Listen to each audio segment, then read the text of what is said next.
predicar y mi esposa me decía hace un rato, necesito ya que tú subas a predicar porque si no te va a dar una cosa, porque así de entusiasmado estoy. En el año 2010, recuerdo mi primer mensaje luego de la transición, prediqué de Josué 1 y hoy yo me siento como Josué. Hoy yo siento de verdad que Dios me ha mandado a hablarle al pueblo para entrar a tomar posesión de la tierra prometida. Y espero la misma respuesta del pueblo que el pueblo le dio a Josué. Y estoy muy emocionado de poder compartir con ustedes la santa y bendita palabra de Dios. Quiero solamente antes convocar, yo sé que el jueves ya se compartió con la iglesia, yo no estuve aquí, mi esposa y yo estamos participando de un curso maravilloso, un entrenamiento, un taller en consejería bíblica, acreditado por el Instituto de Consejería Bíblica en los Estados Unidos. De hecho, vamos a recibir un certificado válido también allá. Y son los 2 fines de semana, desde el jueves. Imagínense, jueves que era día no laborable, nosotros estuvimos desde las 7:30 de la mañana hasta el final de la noche en este entrenamiento, viernes, sábado, hoy después en la tarde también, y el próximo jueves, viernes y sábado estaremos. Por eso yo no estuve aquí en el servicio del jueves, yo sé que se anunció y se aprovechó para convocar una reunión que en primera instancia era para los líderes y asistentes de ministerios. Pero el Señor, a la vez que compartí esta palabra que voy a predicar en esta mañana, me movió a extender esa reunión a todo el que quiera participar de la misma. Yo voy a compartir unas noticias importantes y voy a lanzar un reto a todo el que se sienta parte de la iglesia, a todo el que se sienta parte de la congregación. Así que yo voy a compartir la palabra de Dios ahora. Vamos a hacer todo lo que hacemos, vamos a despedir el servicio y entonces vamos a dar la oportunidad, el que se quiera ir, pero todo el que se sienta comprometido con la iglesia, con nosotros como familia, como ministerio, yo quisiera de verdad que se quede al finalizar el servicio. Entonces ahora la reunión es obligatoria para líderes y asistentes de ministerios, ¿verdad? Pero también opcional para todo aquel que quiera participar de la misma. Tengo algunas informaciones que compartir y, como dije, también lanzar un reto a la congregación. ¿Me dicen amén? Amén. Así que vamos a aprovechar el tiempo para que entonces no nos extendamos demasiado. Y quiero que abran sus Biblias en la carta a los Hebreos, en el capítulo 3, y vamos a estar leyendo todo el pasaje de los versos 7 al 19. Quiero llamar a esto el texto central de la prédica, aunque usted va a ver que voy a iniciar en otro texto y voy a finalizar en otro diferente. Sin embargo, la verdad central que quiero compartir en esta mañana con todos y cada uno de ustedes está en la carta a los Hebreos, en el capítulo 3, versos del 7 al 19. Y quiero iniciar este tiempo leyendo los primeros 4 o 5 versos del 7 al 11. Si me pueden acompañar, leemos: Por eso, como dice el Espíritu Santo, si oís hoy su voz, no endurezcáis vuestros corazones como en la provocación, en el día de la tentación en el desierto, donde me tentaron vuestros padres, me pusieron a prueba y vivieron mis obras 40 años. Por eso me disgusté contra aquella generación y dije: siempre andan vagando en su corazón y no han conocido mis caminos. Por tanto, juré en mi ira: no entrarán en mi reposo. Quiero que nos sentemos ahora, porque como dije, voy a estar centrado en, no solamente hasta aquí, hasta el verso 11, hasta el verso 19, en este texto de Hebreos, pero esta primera parte, los versos del 7 al 11, me tienen que llevar necesariamente a hablarles un poco de la referencia histórica que el Señor mismo está haciendo en este texto que acabamos de leer. Este episodio del cual el Señor advierte al pueblo y le dice, mira, si oís la voz del Espíritu Santo, no endurezca tu corazón, no vaya a ser que sea como aquel día. ¿Cuál día? Aquel día en el desierto, donde me tentaron vuestros padres. Y obviamente está haciendo referencia a un episodio que se narra en Números 14. Y de verdad que los primeros 19 versos de Números 14 me gustaría leerlos. Yo no sé si usted me lo puede permitir, yo leo súper rápido, porque me va a ayudar a transmitir la verdad que hoy quiero compartir con ustedes. Si veo que el tiempo se me hace corto, entonces simplemente yo lo resumo. Pero rápidamente dice, entonces toda la congregación gritó y dio voces, y el pueblo lloró aquella noche. Todos los hijos de Israel se quejaron contra Moisés y contra Aarón, y toda la multitud les dijo, ojalá hubiéramos muerto en la tierra de Egipto, ojalá muriéramos en este desierto. ¿Por qué nos trae Jehová a esta tierra para morir a espada y para que nuestras mujeres y nuestros niños se conviertan en botín de guerra? ¿No nos sería mejor regresar a Egipto? Y se decían unos a otros, designemos un capitán y volvamos a Egipto. Moisés y Aarón se postraron sobre sus rostros delante de toda la multitud de la congregación de los hijos de Israel. Próximo. Y Josué, hijo de Nun, y Caleb, hijo de Jefone, que era de los que habían reconocido la tierra, rompieron sus vestidos y dijeron a toda la congregación de los hijos de Israel, la tierra que recorrimos y exploramos es tierra muy buena. Si Jehová se agrada de nosotros, Él nos llevará a esta tierra y nos la entregará. Es una tierra que fluye leche y miel. Por tanto, no seáis rebeldes contra Jehová, ni temáis al pueblo de esta tierra, pues vosotros los comeréis como pan. Su amparo se ha apartado de ellos, y Jehová está con nosotros, no los temáis. Entonces toda la multitud propuso hacerle una estatua a estos hombres valientes, ¿verdad? No, propuso apedrearlos. Pero la gloria de Jehová se mostró en el tabernáculo de reunión a todos los hijos de Israel. Y Jehová dijo a Moisés, ¿hasta cuándo me ha de irritar este pueblo? ¿Hasta cuándo no me creerán con todas las señales que he hecho en medio de ellos? Yo los heriré de mortandad y los destruiré. Y a ti te pondré sobre gente más grande y más fuerte que ellos.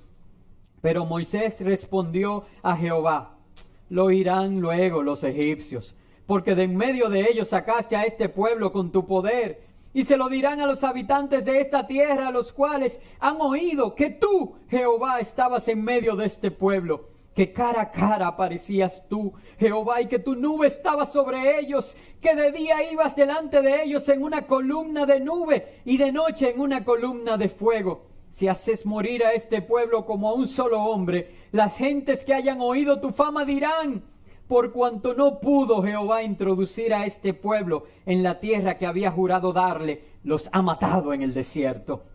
Ahora pues, yo te ruego que sea magnificado el poder del Señor, como lo prometiste al decir, Jehová es tardo para la ira y grande en misericordia. Perdona la maldad y la rebelión, aunque de ningún modo tendrá por inocente al culpable, pues castiga el pecado de los padres sobre los hijos hasta la tercera y cuarta generación. Perdona ahora la maldad de este pueblo, según la grandeza de tu misericordia, como has perdonado a este pueblo desde Egipto hasta aquí. Muchas gracias, hermanos, por su paciencia. Para mí era muy importante que usted tuviera el contexto histórico al cual hacía referencia el texto. Yo he titulado este mensaje, Venciendo la incredulidad con la fe. Y yo siento que este mensaje el Señor me lo dio para ministrarme a mí. Pero realmente entendía que era digno de compartir con la congregación, porque cada uno de nosotros en algún momento tenemos que luchar con la incredulidad, y creo que la manera de vencer la incredulidad es a través de la fe. en estos primeros 19 versos de Números 14 que leímos, nosotros podemos ver la rebelión del pueblo basada sencillamente en la falta de fe en las promesas de Dios. Si usted me pregunta cuál fue el pecado del pueblo, yo le voy a decir que fue la incredulidad, la falta de fe en las promesas que Dios había dicho. Porque Dios había dicho que lo iba a llevar a una tierra que fluye leche y miel. Pero ¿qué pasó con ellos? Y yo quiero llamar tu atención aquí porque me pasa a mí todo el tiempo. Y yo pudiera decir que creo que te puede pasar a ti también. Lo que pasó con este pueblo fue que se centró en lo que veía, se centró en sus circunstancias. Hermanos, si tú y yo no estamos llamados a vivir conforme a lo que nuestros ojos ven, o dice el justo, por lo que sus ojos ven, vivirá. Entonces, ¿por qué? ¿Qué dice? ¿El justo por qué? Por la fe vivirá. Entonces no es por vista, es por fe. Hermanos, aunque tus ojos no puedan ver lo que la palabra de Dios ha dicho, las promesas que Dios ha declarado acerca de vosotros son las que indefectiblemente se cumplirán en tu vida. Pero pastor, es que no puedo ver. ¿Cómo será? Mira, aunque no puedas verlo, la fe en que Dios es fiel debe sostenerte hasta el momento en que Él haga. Tendrá que hacer algo sobrenatural. Porque como no vemos una razón, no vemos una forma, no vemos una naturalidad de hacer las cosas, entonces nosotros vamos a tener que confiar en el poder sobrenatural de Dios. Ellos estaban centrados en sus circunstancias, al punto que a las únicas dos personas que declararon lo que sus ojos vieron conforme a las promesas que Dios había dado, querían apedrearlo. Yo no tengo tiempo de leer Números 13 también, ya les hice leer Números 14. Yo espero que en su caso usted lo lea, pero en Números 13 se narra cuando se enviaron los 12 espías a reconocer la tierra. Y 10 de ellos fueron muy buenos espías. Ellos detallaron completamente lo que ellos vieron.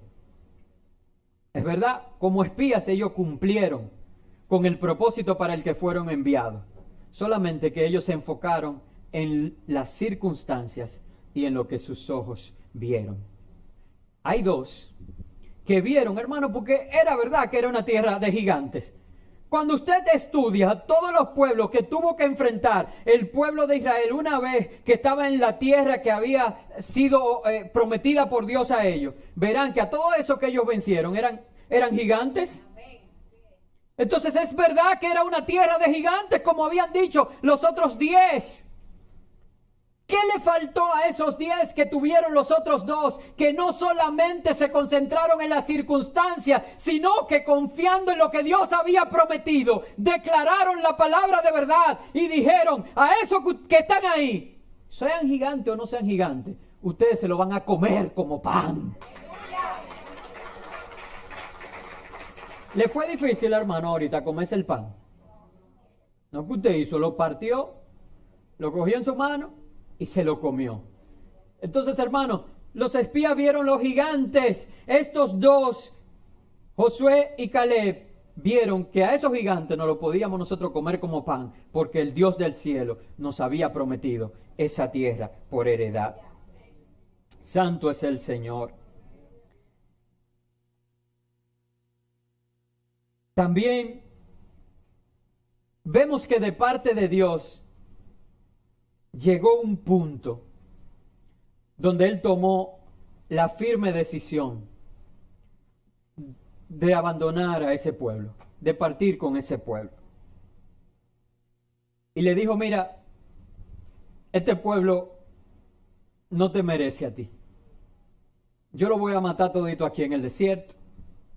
Y yo te voy a dar un pueblo más grande y más fuerte.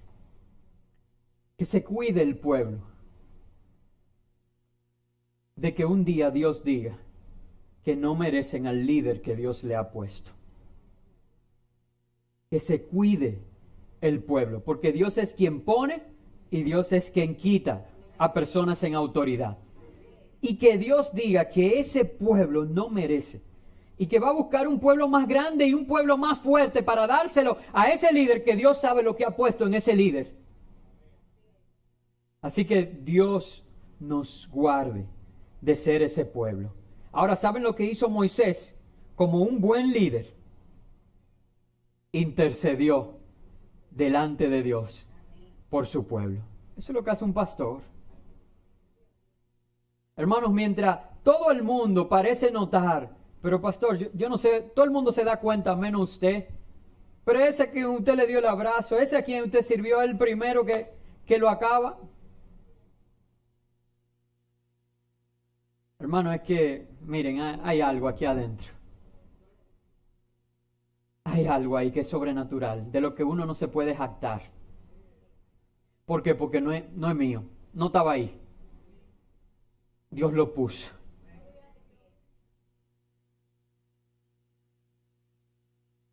No es lo que yo crea, es lo que yo soy, lo que Dios me hizo. Y Moisés intercedió delante de Dios por este pueblo, que Dios mismo había dicho, miren, porque a veces uno como líder, yo me hubiera agarrado y digo, tú ves Dios, hasta tú lo dijiste, ¡fuego! Cábalo a todo y tráeme el otro. Pero Moisés intercedió por el pueblo delante de Dios. Y le dijo al Señor, no, porque es que es de ti que van a hablar. Los egipcios van a decir, mira, no lo pudo llevar a la tierra que le prometió. Entonces lo mató a todos en el desierto. Es de ti. Es tu fama. Y ese Dios que había estado como columna de fuego y como nube, ese Dios de manifestaciones poderosas en el desierto, va a quedar en entredicho. Y esa intercesión de Moisés delante de Dios, nos da la oportunidad de ver revelado en todo su esplendor un Dios misericordioso, pero también un Dios justo.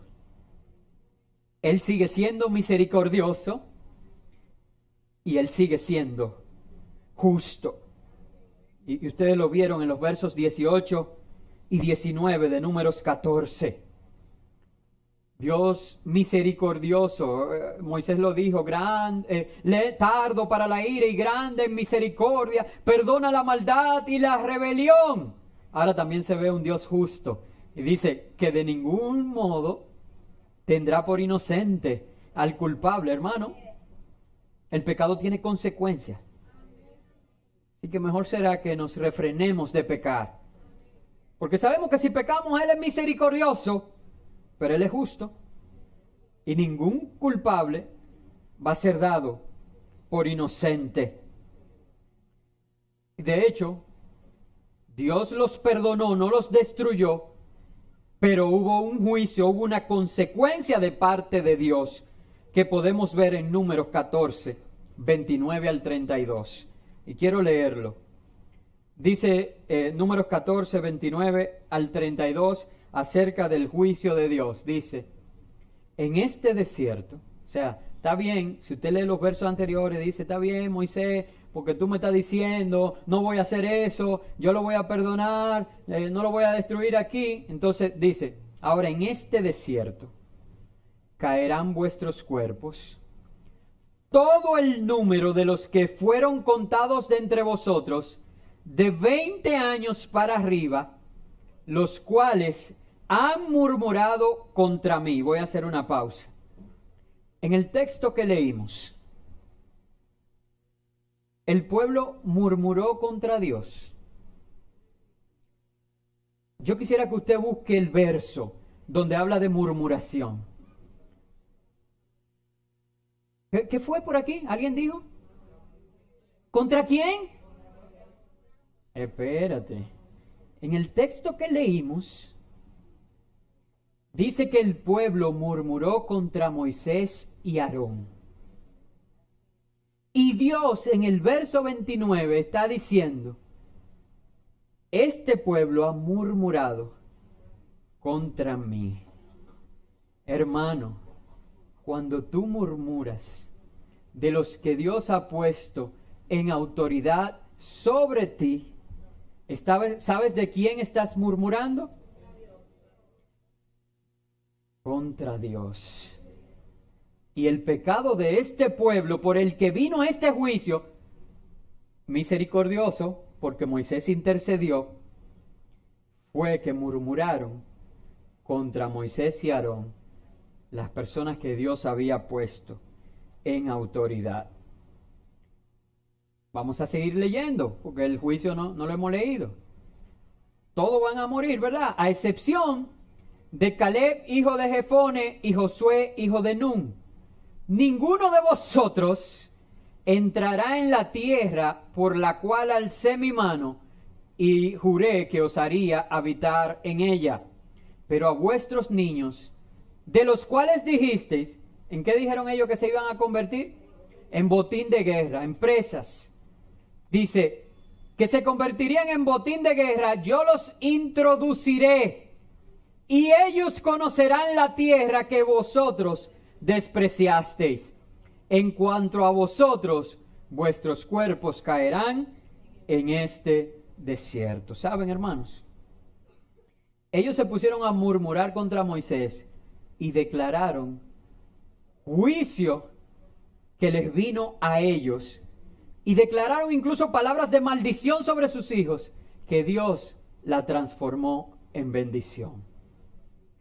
Entonces nosotros tenemos que ser cuidadosos, hermanos. Saben, 40 años es lo que se consideraba una generación en ese tiempo. Por eso es que cuando de los que salieron de Egipto, todo el que tuviera menos de 20 años, era el único que iba a entrar a la tierra prometida. Y pasaron casi 40 años, o sea, porque en ese momento desde que se censaron y todo eso, habían pasado como 2 años. Al final 40 años pasaron para que muriera toda esa generación y solamente entraran aquellos que Dios había dicho que iban a entrar a la tierra prometida. Nosotros tenemos que ser tan cuidadosos porque ahora esos números han disminuido. Ahora una generación son 20 años. Por ejemplo, usted ha visto cómo en el área laboral se clasifican conforme a la generación los empleados, y usted ha oído hablar de los baby boomers, de la generación X, de los millennials. Pero le llaman millennial a todos estos jovencitos y no es así. Los millennials ya pasaron. La generación de mi hija, que a partir de ahora entran al espacio laboral, ¿verdad? En un par de años. Ya los del 2000, los del 90 y tanto hacia acá, son la generación Z, que es diferente a los millennials. Se parecen en algunas cosas, pero son mucho más enredados en otras. Son 20 años. Y tuvo que pasar toda una generación. ¿Por qué? Por un pecado. Incredulidad en las promesas de Dios. Falta de fe. ¿Y cómo se manifestó ese pecado? A través de la murmuración. Entonces solamente lo digo para que nosotros nos revisemos y pensemos, ¿quiero yo ser incrédulo a lo que Dios ha dicho? ¿Quiero murmurar de Dios? ¿Voy a murmurar entonces de los que Dios ha puesto en autoridad? No se trata de eso el mensaje hoy. El mensaje es venciendo la incredulidad con la fe, pero analicemos. De hecho, como un dulcito, para que sepan que a esos 2 espías que vieron las cosas conforme a las promesas de Dios, el pueblo que quería apedrearlo. ¿Y qué dijo Dios? Que iban a ser los únicos que iban a entrar a la tierra prometida de esa generación. Sin embargo, los otros 10 espías, ¿verdad?, que sirvieron para que el pueblo murmurara e hiciera todo esto, ahí mismo, un par de versos más allá del 14:32 que yo leí, ustedes pueden ver que el destino es que fueron muertos. Y dice la Biblia, por las plagas de Jehová, el Señor mismo los borró. El Señor nos guarde. Entonces regresemos a nuestro texto, porque creo que tenemos un super contexto histórico. En Hebreos. Pero ahora, ya no hasta el verso 11, porque ya eso hacía referencia a esta historia que yo les acabo de compartir. Ahora en los versos del 12 al 16 están las enseñanzas que yo quiero que se queden grabadas en tu mente y en tu corazón en esta mañana. Y voy a detallar 3 puntos en primer lugar. El primero de ellos, si tomas nota, es que la incredulidad o falta de fe nos aparta de nuestro Dios.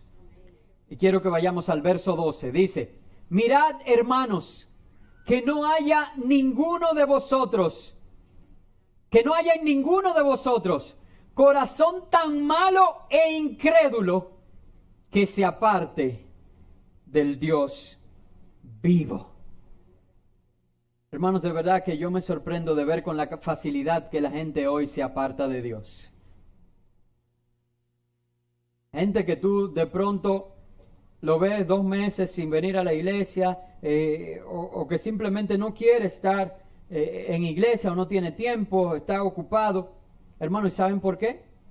Por la incredulidad. Porque entienden que el trabajo es más importante, porque entienden que la situación de salud en la familia es más importante cuando la salud está en Dios. Dice la Biblia que por sus llagas nosotros hemos sido sanados. Le dan la importancia a tantas cosas y no le dan la importancia que tiene el Señor, que dice, es el primer mandamiento, amarás a Dios sobre todas las cosas. Hebreos 11:6 dice, pero sin fe es imposible agradar a Dios, porque es necesario que el que se acerca a Dios crea que le hay y que es galardonador de los que le buscan. ¿Tú sabes por qué te esfuerzas en buscar tu provisión por ti mismo? Porque no crees que Dios es suficiente para proveer todo lo que te hace falta. ¿Tú sabes por qué dedicas tanto tiempo a cosas que no tienen importancia? Porque no has decidido darle a Dios el lugar en tu vida que le corresponde. Él no es tu siervo, Él no es un genio para conceder los deseos de tu corazón. Él es tu Rey, tu Señor, tu Dios.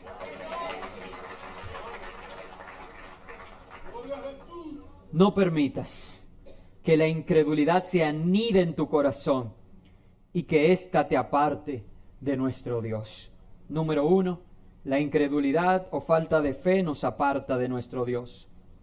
Número 2, y quiero leer el versículo primero, que está en el versículo 7. No tengo el versículo aquí. Ponme el texto. Hebreos 11:6.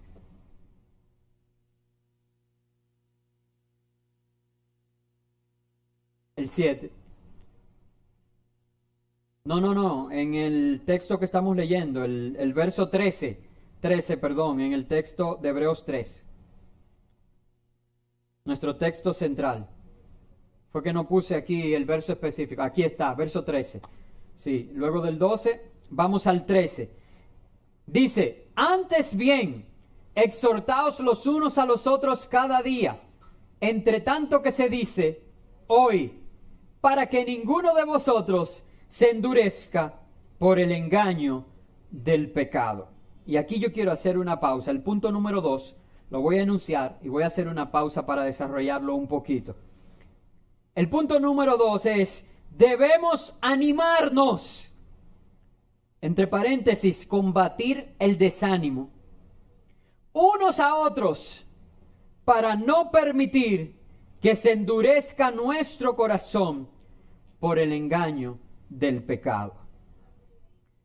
Debemos animarnos, es decir, combatir el desánimo unos a otros para que no permitir que se endurezca nuestro corazón por el engaño del pecado.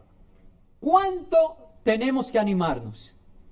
Dice aquí, bueno, siempre y cuando se diga hoy. Entonces, ¿tú estás viviendo el ayer o el mañana? Hoy, pues tenemos que animarnos. Anima a alguien ahí al lado. Anímalo, anímalo, anímalo.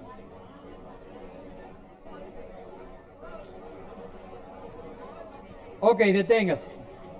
Deténgase.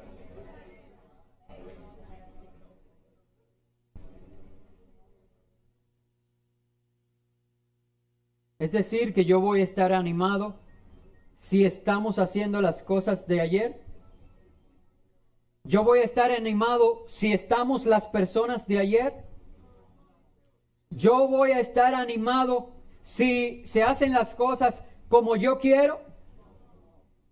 O yo voy a estar animado si yo veo que las circunstancias son favorables. No, ¿qué día es hoy?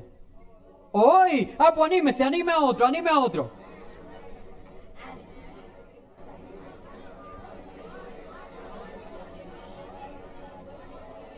¿Saben, hermanos? ¿Tú sabes por qué llega el desánimo? ¿Lo leímos? Porque el corazón se ha endurecido por el engaño del pecado. Mira, no hay una cosa tan grave como el endurecimiento de un órgano vital. En el hígado el endurecimiento se llama fibrosis. Y si se hace más duro es cirrosis. Y si más se convierte en un cáncer. Y el cáncer lleva a la muerte. Aplique eso al corazón. Cuando estamos desanimados, es porque el corazón se ha endurecido. Por causa del engaño del pecado. Y entonces bajamos las manos y no hacemos lo que estamos llamados a hacer. ¿Y saben lo que la palabra de Dios nos está diciendo hoy? Hoy estamos hablando de venciendo la incredulidad con la fe. Es que si tú tienes fe en las promesas de Dios para ti, si tú tienes fe en las promesas de Dios para esta casa, entonces más te vale que tú tomes ánimo. Tú estás así, desanimado. Más te vale que tú tomes ánimo, porque nadie puede dar a otros lo que no tiene. Y la palabra dice, antes bien, exhortaos, animaos unos a otros. ¿Tú sabes qué quiere decir eso? Que yo estoy aquí y digo, pero imagínate ahora, de que ¿cuánto evangelizando que van a hacer? Porque el otro que se hizo, ¿y cuánto es que se inventan ahora? No. Es que yo tengo que decir, pero es que es verdad. Porque es que si yo traigo uno, ya somos dos. Entonces yo vengo y le digo, hermano, tú puedes venir conmigo y evangelizar. Pero ¿qué pasa? Que esos dos vamos a ganar dos. Y esos dos van a haber encontrado esta perla de gran valor y van a salir a buscar dos más. Entonces todo comienza con uno que se levante, que se anime y que exhorte a otro, porque la palabra de Dios nos dice que para vencer la incredulidad que se ha anidado en el corazón, que nos ha endurecido el corazón, nosotros tenemos que animarnos y que exhortarnos unos a otros. Ahora, yo sé que usted dirá, sí, pastor, es que es muy fácil decirlo y se oye muy bonito en una prédica. Pero si usted estuviera pasando las cosas que yo estoy pasando, entonces quizás usted me entendería mejor. Y entonces ahí yo dije que me iba a detener en este punto 2. Yo quiero presentarle un contexto. Y lamentablemente me voy a tener que ir casi al final de mi prédica, aunque tenga que devolverme para esto. Pero yo quiero que usted por un momento se solidarice con este pueblo del cual estamos leyendo, el que leímos en Números 14, que es el mismo pueblo al que le está hablando en los Hebreos, pero vámonos a Números 14. Estos muchachos, que tenían menos de 20 años cuando salieron de Egipto, habían salido de ser esclavos en Egipto. 40 años en un desierto. ¿Usted sabe lo que es 40 años en un desierto? 40 años en un desierto significa 40 años en que nada le salía bien. todo era sol, sereno, sequedad. Estos muchachos no sabían lo que era comida terrenal, porque se alimentaban de maná, una comida celestial, pero no comían maná. Ellos no sabían lo que era una piña, ellos no sabían nada. Y para colmo, y este es el punto que quiero que tú visualices. Todos sin excepción, habían sufrido grandes pérdidas. Porque usted ha pensado que para que la generación muriera en el desierto, los papás de todos murieron en ese trayecto. Que ya no estaba su mejor amigo, que ya no estaba su confidente, que ya no estaba quien lo protegía.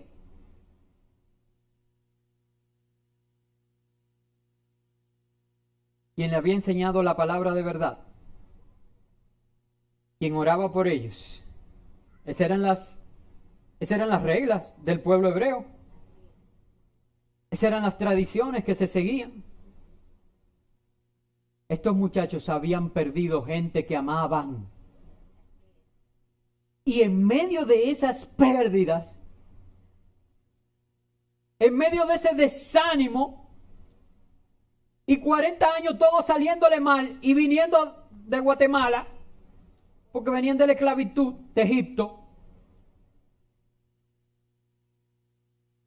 cualquiera, cuando te dice, mira, ahora levántate, que ahora ya con estos dos que quedan, son los únicos, entonces ustedes van a entrar a la tierra prometida.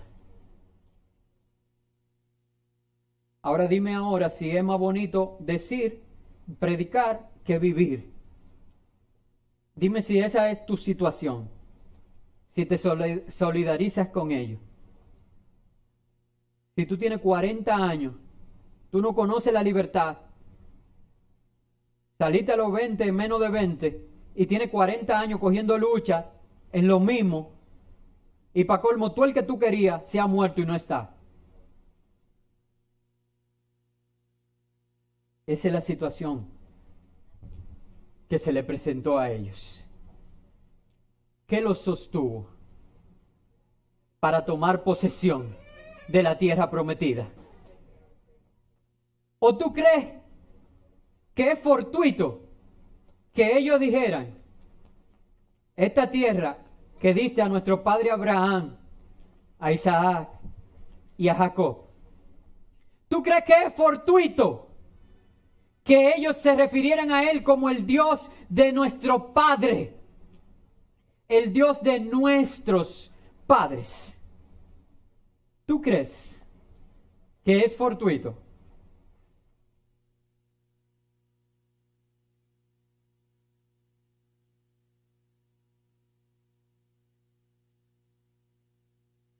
¿Saben? Fueron las promesas que Dios había dado la que los sostuvo a ellos en medio de la incredulidad que las circunstancias actuales habían sembrado en el corazón. Por eso cuando Josué, siguiendo la palabra de Dios, dijo, ahora levántense y marchemos, todo el pueblo le dijo, mira, cuídate nada más de que Jehová esté contigo, porque todo lo que tú digas, eso vamos a hacer. A donde tú digas que vamos, nosotros vamos, y lo que tengamos que hacer, lo vamos a hacer. Cuida tú de que Jehová no se aparte de ti. Y esa es la oración. Lo de usted no es murmurar ni criticar. Lo de usted es orar. Que Jehová no se aparte de aquellos que han sido puestos en autoridad sobre usted. Y lo de usted es obedecer. El Señor nos va a bendecir. Punto número 3. Y este creo que es el más importante, porque es el que nos lleva a cómo obtener esa fe.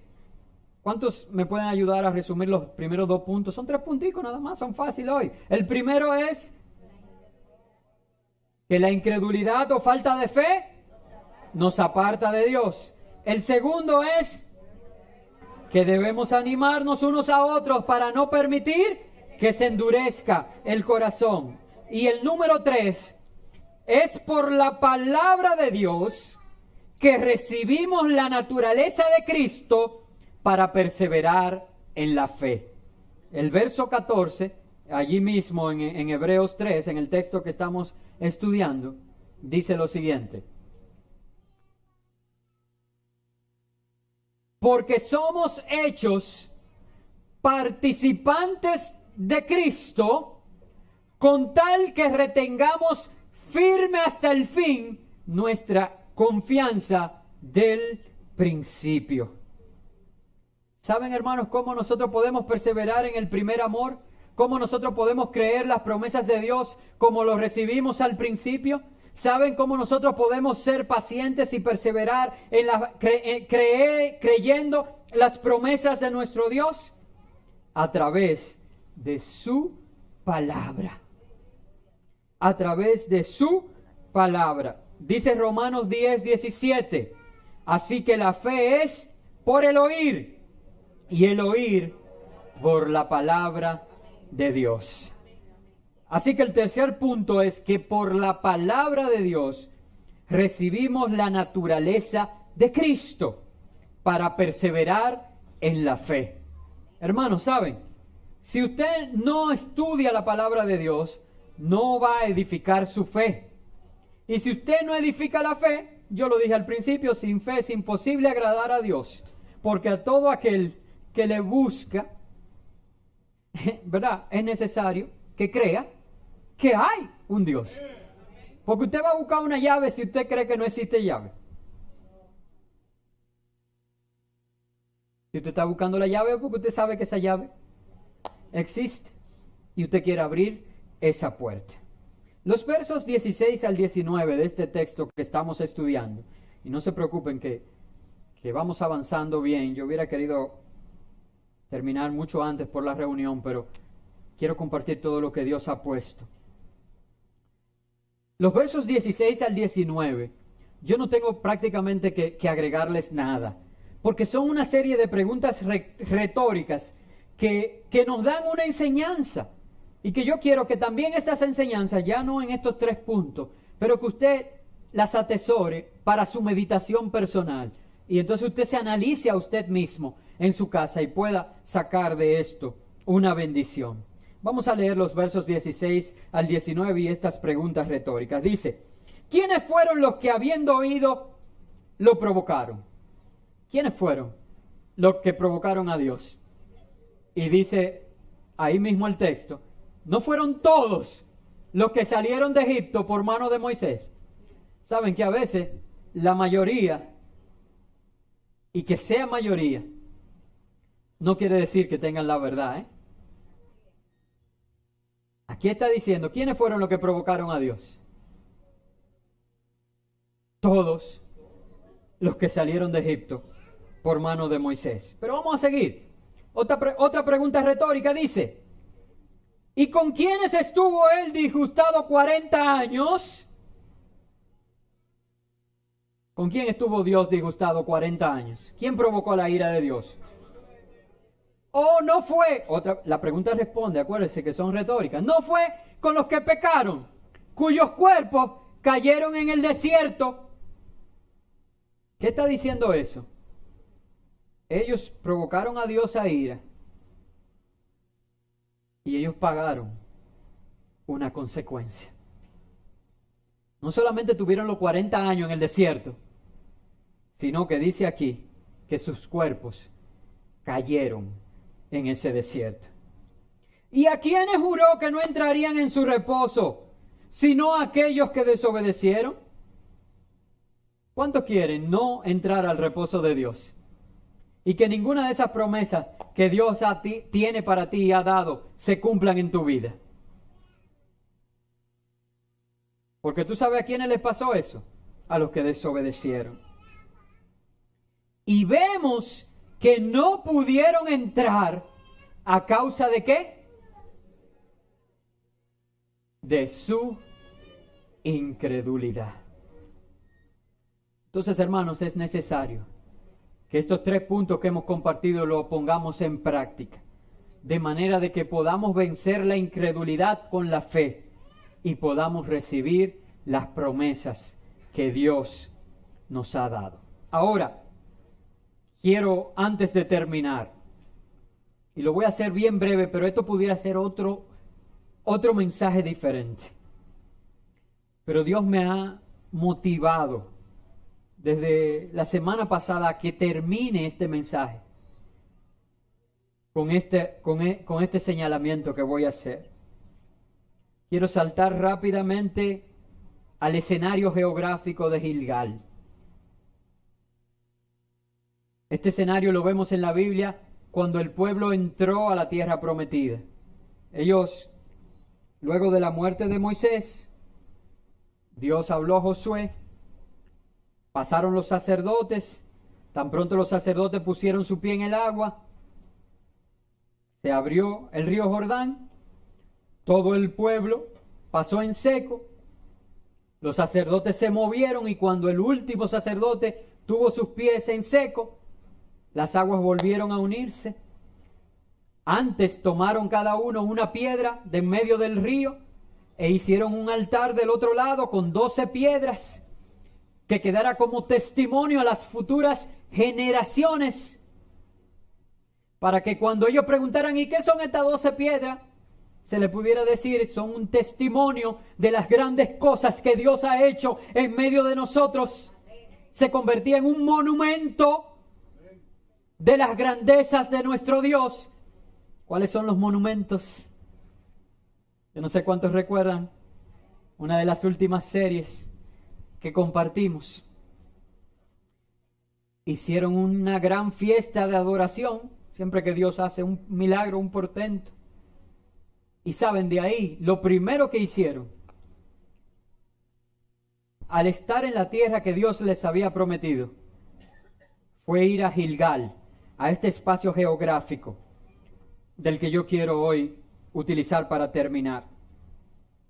Y no tengo tiempo de leer el texto hoy, voy a hacer señalamientos de algunos versos, pero sí se los voy a dar para que usted lo estudie en su casa. Lo podemos ver en Josué, capítulo 5, versos del 1 al 12. En el capítulo 5 del libro de Josué, versos del 1 al 12, espero que usted lo pueda leer en la casa. Y yo solamente quiero señalar 3 cosas de Gilgal. ¿Saben a qué se equipara Gilgal? ¿Qué significa Gilgal en el proceso antes de tomar posesión de la tierra prometida, pero estando ya en las promesas del Señor? Gilgal es sinónimo de consagración. Es decir, que si usted tiene fe, vence la incredulidad y alcanza las promesas de Dios, esto va a requerir de usted que usted se consagre a Dios. Ahora, hay 3 cosas de la consagración que son muy importantes para mí señalarlas hoy, antes de terminar. Y voy a terminar con una promesa luego de señalar estas 3 cosas. La primera cosa que quiero señalar en la consagración es el dolor. Consagrarse duele. Este pueblo que había salido de menos de 20 años y vivió en el desierto, saben que no era circuncidado. Por eso fue que lo primero que Josué hizo, ahí circuncidado nada más estaban Josué y Caleb. Porque acuérdense que todo los demás miembros del pueblo habían fallecido en el desierto. Y estos jovencitos de menos de 20 no habían sido circuncidados. Y lo primero que Josué hizo cuando entraron y llegaron a Gilgal fue circuncidarlo. El Señor le dijo, toma cuchillo afilado. Y yo no vi por parte que decía, toma anestesia. Si en su Biblia lo dice, me hace el señalamiento. Solamente hablaba de cuchillo bien afilado. Y circuncidó a todo el pueblo. Hermanos, consagrarse duele. ¿Sabes por qué? Porque nos tenemos que negar a nosotros mismos. En ese taller que mi esposa y yo estamos haciendo, dice que todos los problemas que necesitan consejería, no importa el área específica o la magnitud, tienen un mismo origen, y ese origen es el corazón. Que yo quiero hacer lo que quiero cuando quiero y de la forma que quiero, sin importar nada más. Y nosotros tenemos que negarnos a esa naturaleza, y eso duele. Vamos a tener que desprendernos de cosas. Vamos a tener que desprendernos de no solo cosas, sino de personas. Vamos a tener que cortar. Vamos a tener que desprendernos de posesiones. Y eso duele. En primer lugar, la consagración duele, el dolor. En segundo lugar, quiero resaltar algo de Gilgal, de la consagración, es la paciencia. Hermanos, para consagrarte al Señor, tienes que saber esperar. Dice que después que le dieron cuchillo, entonces tuvieron que parar para esperar sanar.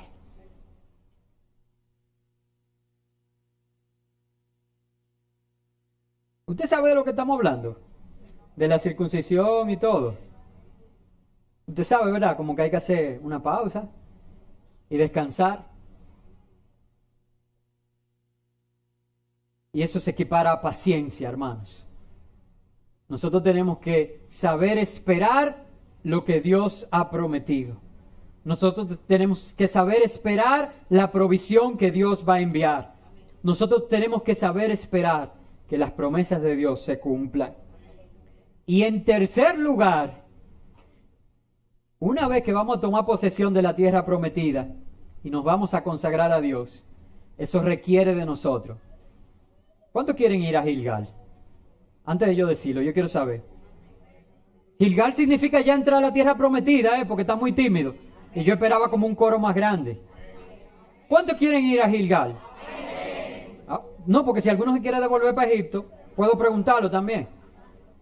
Porque ya yo tengo casi una hora predicando de aquellos que se querían devolver para Egipto. Yo empecé ahí, fue en número 14, queriéndose devolver, nombraron un capitán para devolverse. Ahora yo les pregunto nueva vez, ¿cuántos quieren ir a Gilgal? Bueno, pues una vez ahí hay una tercera cosa que se nos demanda. ¿Cuál era la primera? ¿Cuál es la segunda?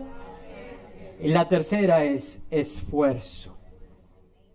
¿Saben por qué? Porque cuando ellos entraron a esa tierra, que resultó ser que fluía leche y miel, como Dios había dicho, porque Dios es fiel, pero ellos dicen que comieron de una vez del fruto de la tierra, y ahí mismo ya no volvió a haber maná más.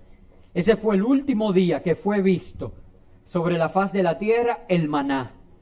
Usted lo puede leer ahí en ese texto que yo le dije que usted va a leer en su casa, Josué 5, del 1 al 2.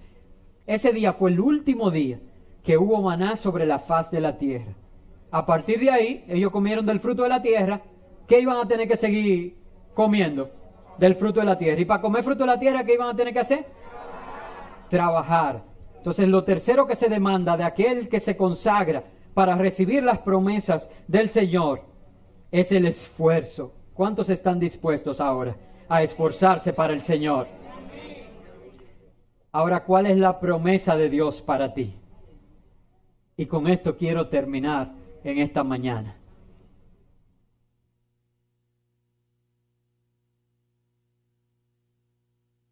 Tienes que vencer la incredulidad. Para eso vas a tener que seguir estos 3 puntos. No separarte de Dios. Animarse uno a otro. Y comete la palabra, porque esta es la que te da la naturaleza de Cristo para poder perseverar en la fe. Vas a llegar a recibir lo que Dios te ha dado. No quiere decir que todos los problemas se han resuelto. Todavía están los gigantes ahí, está Jericó, están esas murallas, tanto esas cosas por delante, pero ya tú estás dentro. Y entonces ahora te digo que tienes que estar dispuesto a soportar dolor, que tienes que tener paciencia y que además te tienes que esforzar. Pastor, termine con algo. Bueno, pues sí, la palabra de Dios es así.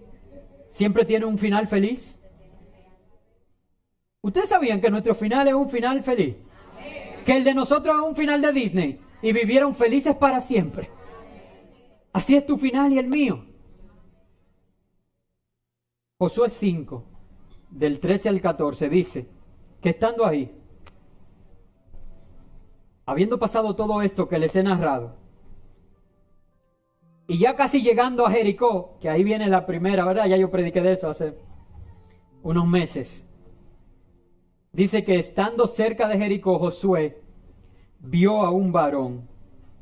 Alzó sus ojos y vio a un varón que estaba delante de él y que tenía una espada desenvainada. Yo he visto ese ángel. El Señor me permitió verlo. Y Josué, un hombre de guerra, dice que le fue encima. No es así. Dice, yendo hacia él,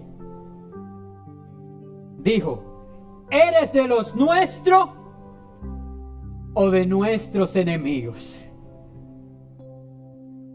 Y el ángel le respondió, este varón le respondió, como príncipe del ejército de Jehová he venido. ¿Puedes ver la promesa ahí? Es que si tú decides por la fe entrar a la tierra prometida, no importa el dolor, no importa lo que tengas que esperar y no importa el esfuerzo que cueste, de tu lado estará el varón con la espada desenvainada, como príncipe de los ejércitos de Jehová de tu lado. Y si Jehová es por ti, ¿quién contra ti? Póngase de pie todo el que quiere ver a ese varón. Y yo quiero hacer una oración, pero primero yo quiero cantar, hermanos. El Señor se mueve en medio de la alabanza de su pueblo. Y vamos a adorar al Señor. ¿Saben? Porque Josué cuando escuchó esto se postró y adoró.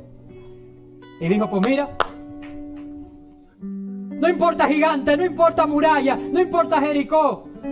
Estamos tomando posesión de lo que Dios había dicho que íbamos a tomar posesión, porque Él es fiel, su promesa se cumplirá, todo lo que Él ha dicho sucederá, porque Él es Dios.